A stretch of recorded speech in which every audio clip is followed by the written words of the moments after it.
தமிழகத்தில் வியாழக்கிழமை 8 மாவட்டங்களில் கனமழை பெய்ய வாய்ப்புள்ளதாக சென்னை வானிலை ஆய்வு மையம் தெரிவித்துள்ளது. இதுகுறித்து வெளியிடப்பட்டுள்ள அறிக்கையில் தென்மேற்கு வங்கக்கடல் பகுதிகளின் மேல் பகுதியிலும் தென் இந்திய பகுதிகளின் மேல் பகுதியிலும் ராயலசீமா மற்றும் அதனை ஒட்டிய பகுதிகளின் மேல் பகுதியிலும் ஒரு வளிமண்டல கீழடுக்கு சுழற்சி நிலவுவதாக தெரிவிக்கப்பட்டுள்ளது. இதனால் 7ஆம் தேதி கோவை, நீலகிரி, விழுப்புரம், செங்கல்பட்டு, திருவண்ணாமலை, திருப்பத்தூர், வேலூர், ராணிப்பேட்டை ஆகிய மாவட்டங்களில் கனமழை பெய்ய வாய்ப்புள்ளதாக தெரிவிக்கப்பட்டுள்ளது. இதேபோல் 8ஆம் தேதி கோவை, நீலகிரி, விழுப்புரம், கள்ளக்குறிச்சி, கடலூர், திருவண்ணாமலை, கிருஷ்ணகிரி, தருமபுரி, திருப்பத்தூர், சேலம் ஆகிய மாவட்டங்களில் கனமழை பெய்ய வாய்ப்புள்ளதாக தெரிவிக்கப்பட்டுள்ளது.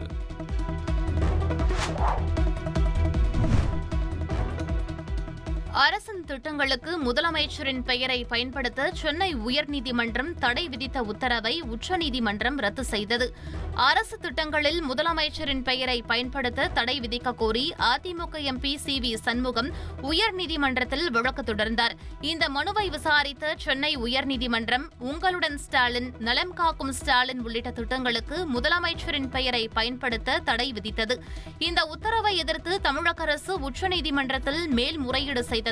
உச்சநீதிமன்ற தலைமை நீதிபதி PR கவாய் தலைமையிலான அமர்வு மேல்முறையீட்டு மனுவை விசாரித்தது.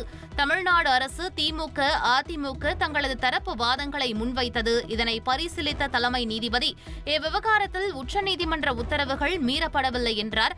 அரசின் திட்டங்களுக்கு முதலமைச்சரின் பெயர், புகைப்படத்தை பயன்படுத்த அனுமதி வழங்கிய நீதிபதி அதிமுக MP CV சண்முகத்துக்கு 10 லட்சம் ரூபாய் அபராதம் விதித்தும் உத்தரவிட்டார்.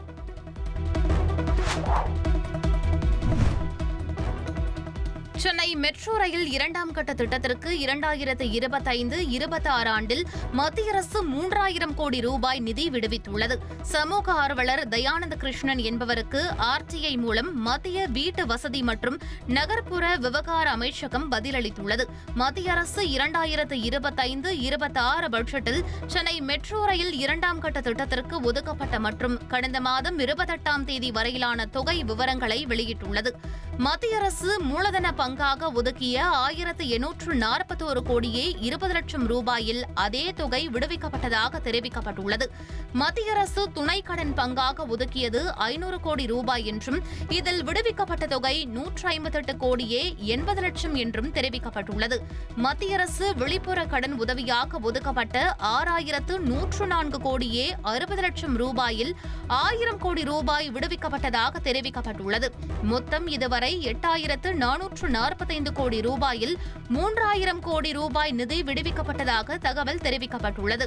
5 ஆண்டுகள் தாமதத்திற்கு பிறகு கடந்த ஆண்டு அக்டோபர் மாதம் சென்னை மெட்ரோ ரயில் 2ஆம் கட்ட திட்டத்திற்கு மத்திய அரசு ஒப்புதல் அளித்து மத்திய துறை திட்டமாக அறிவிக்கப்பட்டது.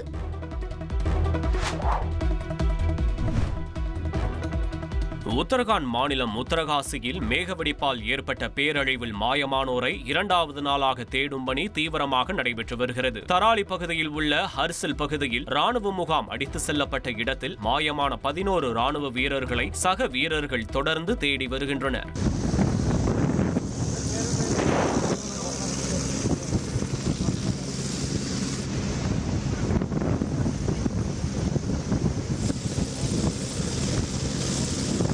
நிலச்சரிவில் சிக்கி காயமடைந்து மீட்கப்பட்ட வீரர்கள் பொதுமக்களிடம் முதலமைச்சர் புஷ்கர் சிங் தாமி நேரில் சந்தித்து நலம் விசாரித்தார். அதைத் தொடர்ந்து காயமடைந்தோர் ஹெலிகாப்டர்கள் மூலம் மேல் சிகிச்சைக்காக அனுப்பி வைக்கப்பட்டனர். முன்னதாக வீடுகள் மண்ணில் புதைந்து தராலி கிராமமே உருமாறி கிடப்பதை ஹெலிகாப்டர் மூலம் புஷ்கர் சிங் தாமி ஆய்வு செய்தார்.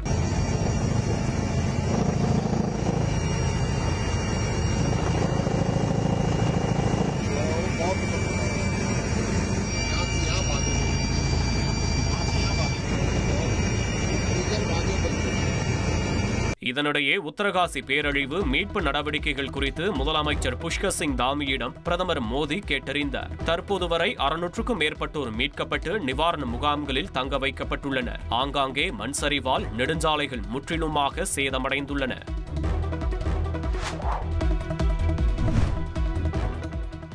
திருப்பூர் மாவட்டம் உடுமலை அருகே அதிமுக எம்எல்ஏவுக்கு சொந்தமான தோட்டத்தில் சிறப்பு உதவி ஆய்வாளர் சண்முகவேல் வெட்டிக் கொல்லப்பட்ட சம்பவம் பரபரப்பை ஏற்படுத்தியுள்ளது.